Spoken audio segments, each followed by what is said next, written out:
किशोरी राधे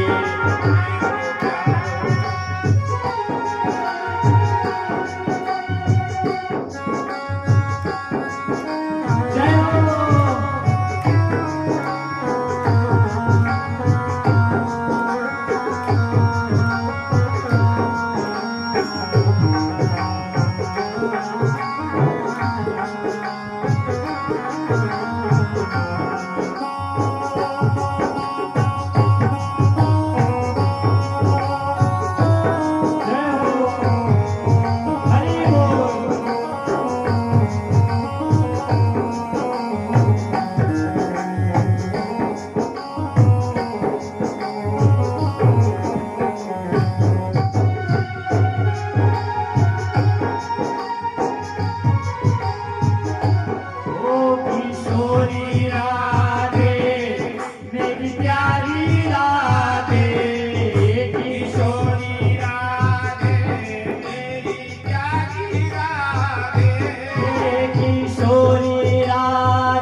सावरिया सेठ की जय, गोपाल कृष्ण भगवान की जय हो। तो कहने का तात्पर्य है कि परमात्मा के चरणों में मन लगा करके जो ग्रस्त जीवन जीता है उसके ग्रस्त जीवन में आनंद ही नहीं दिव्यानंद की प्राप्ति होती है। इस कथा से यही तो हमको सीख मिलती है कि वहां पर कर्दम ऋषि के वहां देवहूति का जब विवाह हुआ ना तो पहले तपस्या करी, भगवान का भजन किया और फिर गृहस्थ जीवन को अपनाया तो वो आनंद नहीं दिव्यानंद की प्राप्ति हुई और साक्षात भगवान नारायण कपिल के रूप में वहां पर प्रकट होते हैं, बेटा बनकर के आ गए।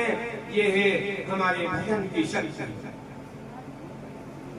और कपिल ने माँ को ज्ञान दिया और फिर वह संसार में अनेक तीर्थों में भ्रमण करते हुए फिर भगवान के धाम को वापस चले जाते हैं, परमात्मा अपने धाम में चले जाते हैं। यही स्थिति संसार में है कि कम से कम हम मनुष्य जीवन लेकर के आए हैं तो आत्मा का संबंध परमात्मा से जरूर होना चाहिए। इस प्रकार ये मजली बेटी की कथा आपने सुनी। आकृति, देवहूति और प्रसूति 3 बेटियां थी मनु की। तो बीच की बेटी का विवाह कर्दम के साथ में हुआ था। बड़ी बेटी आकृति का विवाह रुचि प्रजापति के साथ में हुआ और छोटी बेटी थी ना उस आकृति, देवहूति और प्रसूति सबसे छोटी बेटी का विवाह दक्ष प्रजापति के साथ में हुआ और दक्ष प्रजापति की सबसे छोटी बेटी का विवाह भगवान शिव के साथ में हुआ, जिसके कोई संतान नहीं है। तब उसी समय परीक्षित ने पूछा सुखदेव जी महाराज, संतान नहीं होने का कारण क्या है, हमें विस्तार से सुनाओ। तो उन्होंने कहा कि एक समय दक्ष प्रजापति ने एक आयोजन रखा, सभी का स्वागत समारोह, सम्मान समारोह रखा कि सभी को सम्मानित किया जाएगा। सभा लगी हुई थी जहाँ पर भोलेनाथ, ब्रह्मा और भगवान विष्णु भी विराजमान थे। सभा के अंदर उसी समय दक्ष प्रजापति वहां पर आए तो उनको आता हुआ देख करके जितने भी सभा में बैठे थे ना, सभी दक्ष प्रजापति के आने पर खड़े हो गए। त्रिदेव खड़े नहीं हुए, ब्रह्मा, विष्णु और भगवान शिव बैठे रहे। दक्ष प्रजापति अपने सिंहासन पर बैठने के बाद में इधर उधर देखा कि सब खड़े हैं, केवल तीनों देव बैठे हैं। उन्होंने मन में विचार किया कि ब्रह्मा तो हमारे पितामह हैं, पिताजी हैं, दादाजी, तो पितामह बैठे रहे तो कोई बात नहीं, और विष्णु तो वो तो भगवान हमारे सबके पूज्य हैं, इसलिए वो भी बैठे रहे तो कोई बात नहीं। पर ये जिसको मैंने अपनी छोटी बेटी का विवाह किया, ये शंकर, इसने मेरा सम्मान नहीं किया। और ये सम्मान करने में क्या जाने, क्योंकि अच्छे लोगों की संगति में रहता तो ये सम्मान करना सीख जाता। ये हमेशा भूत प्रेतों के साथ में रहने वाला, शमशान में वास करता है और ये सम्मान करने में क्या समझे। इतने में वहां पर नंदी इत्यादि ने कहा कि तुम ऐसा मत करो, ये ही पूजनीय तुम्हारे दामाद हैं। ने कहा ये मेरा ऐसा दामाद, अरे ये तो पिता ब्रह्मा के कहने से मैंने मेरी सुकोमल अंगों वाली बेटी का विवाह शमशानवासी के साथ में कर दिया। ये बंदर की आंखों जैसी आंखें इसकी, भभूति लगा रखी, भूत प्रेतों के साथ में रहता है। ऐसे को मैं मेरी कन्या का विवाह में कभी मेरी बेटी को देता क्या, पर तो ब्रह्मा जी की कहने से मैंने मेरी बेटी को दे दिया। मेरी बेटी का भाग्य ही फूट गया जो ऐसे शमशानवासी के साथ में इसका विवाह हुआ। ऐसे अनेक प्रकार से जब कहा तो नंदीगण को आया प्रकोप, वो गुस्से में आ गया। भगवान शिव ने उसको शांत किया। इतने में भृगु जी महाराज को भी आ गया गुस्सा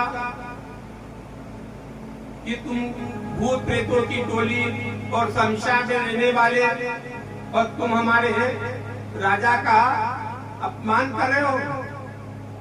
दक्ष प्रजापति तो हमारा सभी का अधिपति है, हर व्यक्ति को सम्मान करना चाहिए। भृगु की बात को सुन करके और भगवान के शिव गणों को भी आया गुस्सा। वो नंदीगण ने कहा कि जाओ, तुम सभी भ्रष्ट हो जाओगे। इतने में भृगु जी ने भी कहा कि तुम जितने भी हो तुम सब पाखंडी हो जाओगे, जितने शिव के गण हो। दोनों ने एक दूसरे को श्राप दे दिया। इधर भृगु जी ने शिव गणों को